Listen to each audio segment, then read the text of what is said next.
Hey, what's up? This is Napierre, man. I just wanted to give my 2 cents on this whole Kendrick Lamar and Drake beef. Um, I've been getting told for like some years to like start making videos and content about just what's really going on. And I really don't like discussing celebrities because I think it's better to discuss like regular people and things that they go through. But whatever, it's been a hot topic, so I'll speak just my opinion on it. So first of all, what I want to say is that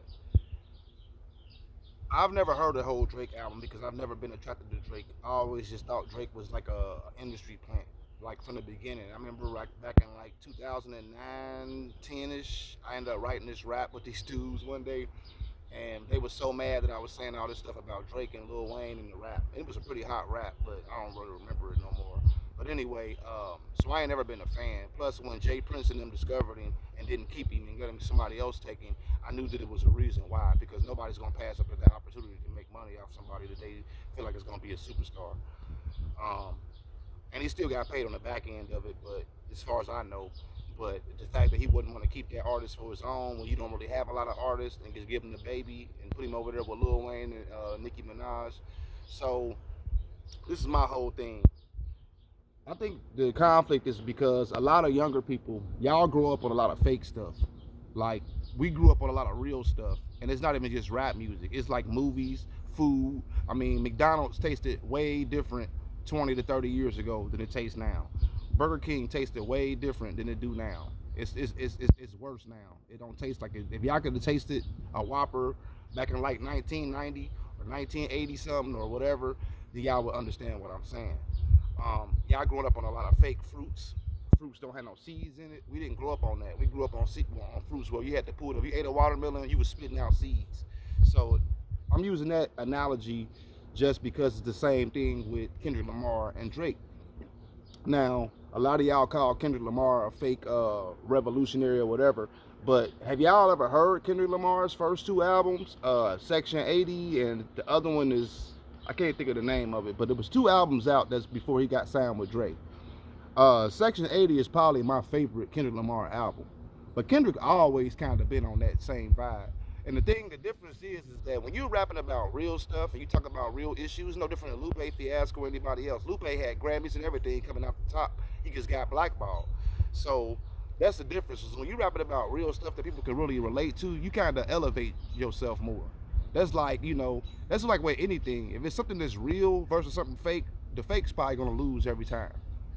So that's the whole thing about it. Like, y'all are so used to like Kool-Aid has different flavors. But if they only had grape Kool-Aid, y'all would say that's the best because it's the only flavor. You know what I mean?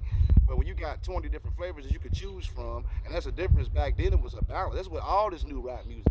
All they doing is feeding y'all the negativity, and they're literally putting people on that they know ain't got no message and really no talent, to be honest. I ain't saying Drake don't have some kind of talent, but I don't think it's as much as y'all trying to give him credit for. And I'm watching like Sexy Red and the Glorillaz and all that. I mean, what y'all don't understand, this is a trick because it's not happening to white artists. It's only happening to black people. They don't have no Sexy Red for white people. They don't have a trap scene or anything that's negative that's going to be detrimental to the white community. It's only for black people. And y'all sit here and defend this shit like it's cool, and it's not. We had a balance of shit. Like, we had Lil Kim and Foxy Brown, and we had different people like that. You had people like Eve, who was a stripper, but all her songs wasn't about stripping. For real, I don't think Eve got a stripping song. She really don't have no songs about being no hoe. I mean, Eve just got songs like she gets the strong lady and she rolling with the boys, but she don't really have no hoe songs. She don't have no songs talking about getting fucked and shit like that. So it was a balance back then. You had Lauryn Hill, you had all these different people, Left Eye, Lauryn Hill, Queen Latifah, MC Light, Conscious Daughters. You had so many different people that people don't even know about. And I think that's another problem with you, like with a lot of the younger crowd, is y'all don't even know all the rappers. Y'all know basically the mainstream artists. I've never seen a bunch of y'all covering like people like 8 Ball and MJG, UGK, Goody Mob, Young Bloods. Y'all don't really cover a lot of that stuff. Y'all kind of cover like the Outcasts and Wu Tang, People that are popular that y'all hear about. Y'all don't really go into the depths of Mr. Mike, South Circle, Twista. I mean, Twista was rapping about Chicago shit back in the day, but it just wasn't as serious as it is now. We've been hearing about Chicago. Twista was using ops and opposition back in the 90s, but it wasn't all about just killing people and shit. He had other reasons to rap and other shit to rap about. So it ain't like Chicago just started. They had psychodrama, they had do or die, they had crucial conflict. You had different groups. So it wasn't just all this whole drill music scene. So I think that's the problem with a lot of the arguments is that y'all are trying to argue something against something fake that's something real. And Kendrick has always been like that. Kendrick got a Pulitzer Prize for writing, and Drake don't have one. And that Pulitzer Prize came from writing real shit. It gets like Tupac. Y'all wonder why Tupac was like that? Because it was real shit. It wasn't like it was made up. It was other artists out there that was popping too, but his shit was just more, it gravitated more to people because it was about shit they could actually go through. And that's the thing about rap. Rap was supposed to be designed to rap to people that go through things like you and to reach people and to let them know they wasn't alone. Everybody ain't selling drugs. Everybody don't want to kill people for sport. Like, I don't know when this shit started, when y'all just go out and kill people just for a reputation, like, you know what I mean? But it is what it is. Like, and y'all gonna meet y'all fate off of doing that. Because, like I said, it's all a trick. This is all coming from these labels. It's a bunch of, like, white owners, whoever, Jewish people. I don't know who runs these labels. But whoever's doing it is doing it on purpose. So that's why I just wanted to bring that up about, like, with Kendrick Lamar and Drake, because I listened to the beef songs and I listened to a couple of them, and it's just like, you know, just seeing the comments and the way people discuss this stuff is just funny to me because I don't think y'all see the big picture of it. You know, if you want to be a Drake fan and you like Drake, then cool.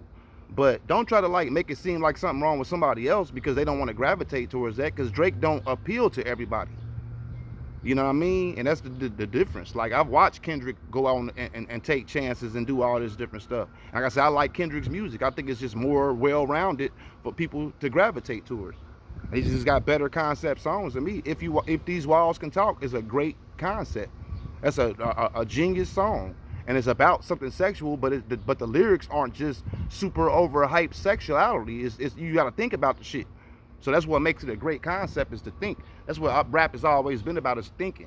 You know, being clever, being able to make somebody say, oh, that's what he meant by this. It ain't about just saying regular shit and that's it. You know what I'm saying? It's supposed to be an art to it.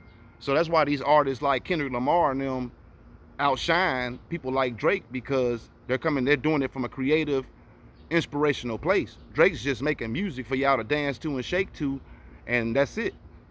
And that goes for like anybody. Before Kendrick, it was Lupe Fiasco. Lupe got blackballed. Lupe is the only artist that I ever seen have people go out and protest for his album to come out. That says a lot. That means people want to hear what you got to say if they going out there and protesting for your shit to come out. I ain't never seen no other artist or no genre of music have somebody go out and protest. So I just wanted to just say that. And like I said, I guess think it's just more with being real versus fake. You know what I mean? I just think Drake's time just came to the end of him getting away with being this character.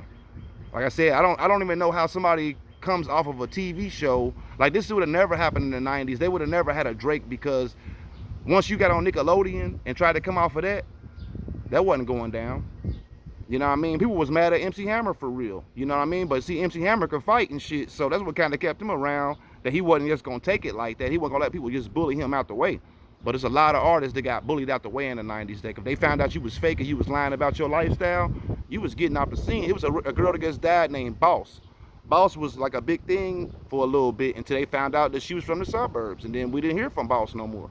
You know what I mean? So it ain't like it's just somebody picking on Drake. This is how the rap industry always been. I remember when PM Dawn was out, which they weren't even a rap group. They were more like singing. But KRS-One went up and snatched the mic out their hands. Because back then, they weren't letting, you know, rap be infiltrated. And that's what y'all don't understand. The same thing they doing with Drake, they did with Vanilla Ice. They tried to say Vanilla Ice was the best rapper out, even though nobody black I knew had this nigga album. You know what I mean? Like, but they started to say he was the best rapper out with all these other people going, because that's what they do. They take over our shit and they put out who they want to. If you notice about old school rap, nobody cared about rap at first, but as soon as LL Cool J and Run DMC started going mainstream, the Beastie Boys come out. Why? Because they wanted somebody else to be involved in it besides black people. And that's just the whole thing. They trying to take our music away from us. That's why with Tariq Nasheed and them making these videos, making this documentary about the origins of hip hop was important because y'all don't understand. They don't want black people to be associated with rap because it's a billion-dollar industry. And they know it. They've made all this money off of it, and all these rappers and people that had their own labels that was the black label owner, because that's another thing y'all don't understand. It was about 40 black label owners in the 90s. It wasn't just 3 people. It was like 40 of these motherfuckers that had their own label. And they seen that shit. So what they basically did is they came in and got rid of a lot of these people, locked them up, put secret indictments on them, did whatever they had to do to get them out the way. And now they own all this shit and they just putting out what they want to put out. Like I said, they're not putting out that shit to white people. They're not putting out them kind of messages to them or nobody else. They just putting them out to us. And y'all are sitting here up here dancing to it. Like, it's so funny that that $1 Million Baby song came out, because I've been telling people that for a long ass time, like, do something different and you'll blow up. Now this dude is a white dude. He done made this song $1 Million Baby and everybody dancing to it and playing it over and over. And that song gonna win a Grammy without even having a single. Watch what I tell you. That song's gonna get nominated for something because it's actually something, it's saying the opposite of what y'all saying.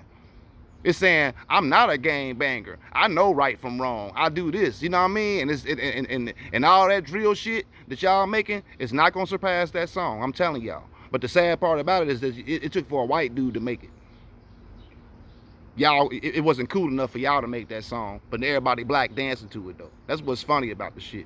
So I just wanted to just get my 2 cents on that and just speak on that. I'm gonna start making more videos. I got a concept of a show I want to start doing where we just go back, because I feel like even with these reaction videos y'all making, well, you know what? I'm gonna keep my idea to myself. I'm just gonna do it because I don't even want nobody to try to, because I know how the internet is. Nobody got no real originality and they hear somebody else's concept and run with it. So I'm just gonna keep it to myself. But I'm coming out with my own little type of reaction podcast type thing that I'm gonna start doing, and that'll be coming like soon. But I'm gonna keep making videos speaking on like different things because I just want people to just get these messages. And I think I took too long to really start saying all this stuff, and I'm watching everybody else pass false information and be biased, and I'm not a biased person.